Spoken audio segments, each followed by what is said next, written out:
સ્વાગત છે મિત્રો આપણી યુટ્યુબ ચેનલ ઈ ગુજરાતીમાં। મિત્રો ચેનલમાં જો તમે નવા હોય તો ચેનલને સબસ્ક્રાઇબ કરી પાસે બેલ આઇકોન છે પ્રેસ કરવાનું ભૂલતા નહીં। ઈ ગુજરાતી તમારા માટે તમામ ભરતીના સમાચાર લાવે છે તો બને એટલું વિડીયોને શેર કરજો।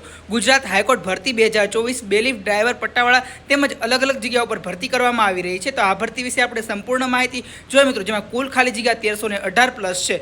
મિત્રો વાત કરીએ સંસ્થાનું નામ તો ગુજરાત હાઈકોર્ટ પદ વિવિધ પદ પર ભરતી છે। મિત્રો અહીં જાહેરાતની તારીખ 22 મે 2024 છે। અરજી કરવાની શરૂઆતની તારીખ 22 મે 2024 છે, જ્યારે અરજી કરવાની છેલ્લી તારીખ 15 જૂન 2024 છે। અરજી કરવાનું માધ્યમ માટેની વેબસાઇટ છે મિત્રો અહીં તમને દેખાઈ રહી છે, તો તમે ત્યાં જઈને સંપૂર્ણ માહિતી જોઈ શકો છો। પરંતુ આ વિડીયો અંત સુધી જરૂરથી જુઓ જેથી કરીને તમને સંપૂર્ણ માહિતી અહીં મળી રહે। પદોના નામ જોઈએ મિત્રો તો અંગ્રેજી stenographer, deputy section officer, computer operator, driver, court attendant, court manager, Gujarati stenographer grade 2, Gujarati stenographer grade 3 અને પ્રોસેસ સર્વિસ બેલીફ।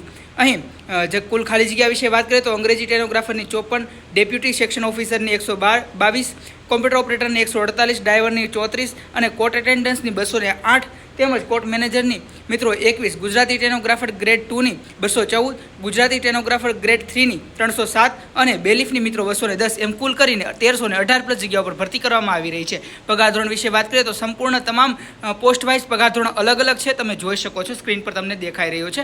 વયમર્યાદા વિશે વાત કરીએ મિત્રો તો અંગ્રેજી સ્ટેનોગ્રાફરને 18 થી 35 વર્ષ, ડેપ્યુટી સેક્શન ઓફિસરમાં 18 થી 35, કોમ્પ્યુટર ઓપરેટરમાં 18 થી 35 તેમજ કોર્ટ એટેન્ડન્ટમાં મિત્રો 18 થી 35, કોર્ટ મેનેજરમાં 25 થી 40, ગુજરાતી સ્ટેનોગ્રાફરમાં 21 થી 40 અને ગુજરાતી સ્ટેનોગ્રાફર ગ્રેડ 3માં 21 થી 35 તેમજ બેલીફમાં મિત્રો 18 થી 33 વર્ષ નક્કી કરવામાં આવી છે। શૈક્ષણિક લાયકાત વિશે વાત કરીએ તો તમામની શૈક્ષણિક લાયકાત મેં મિત્રો અહીં લખી છે, તમે જોઈ શકો છો, સ્ટેપ બાય સ્ટેપ સંપૂર્ણ માહિતી છે। મિત્રો જરૂરી ડોક્યુમેન્ટ વિશે વાત કરીએ મિત્રો તો તમારે જરૂરી ડોક્યુમેન્ટ અપલોડ કરવાના રહેશે, જેમાં તમારે ઉમેદવારોનો પાસપોર્ટ સાઇઝનો ફોટો, સફેદ કાગળ પર લીલા રંગની ઇંકથી સહી કરેલી હોય છે, અભ્યાસની માર્કશીટ, ડિગ્રી, ઓળખપત્રો જેમાં આધાર કાર્ડ, ચૂંટણી કાર્ડ, ડ્રાઇવિંગ લાયસન્સ, જાતિનો દાખલો તેમજ અન્ય જરૂરી પુરાવાઓ। પસંદગીની પ્રક્રિયા વિશે વાત કરીએ તો લેખિત પરીક્ષા, સ્કિલ ટેસ્ટ, ડોક્યુમેન્ટ વેરિફિકેશન અને તબીબી કસોટી। અરજી કઈ રીતે કરવાની છે તેની સ્ટેપ બાય સ્ટેપ માહિતી મેં મિત્રો લખી છે, તો તમે જરૂરથી અરજી કરવાનું ભૂલતા નહીં। તેમજ આ ભરતીની સંપૂર્ણ માહિતી જોવા માટે જરૂરી અમારી વેબસાઇટને વિઝિટ કરવાનું ભૂલતા નહીં। અમારી વેબસાઇટ તમને સ્ક્રીન પર દેખાઈ રહી છે, ojasmarugujarat.com.in,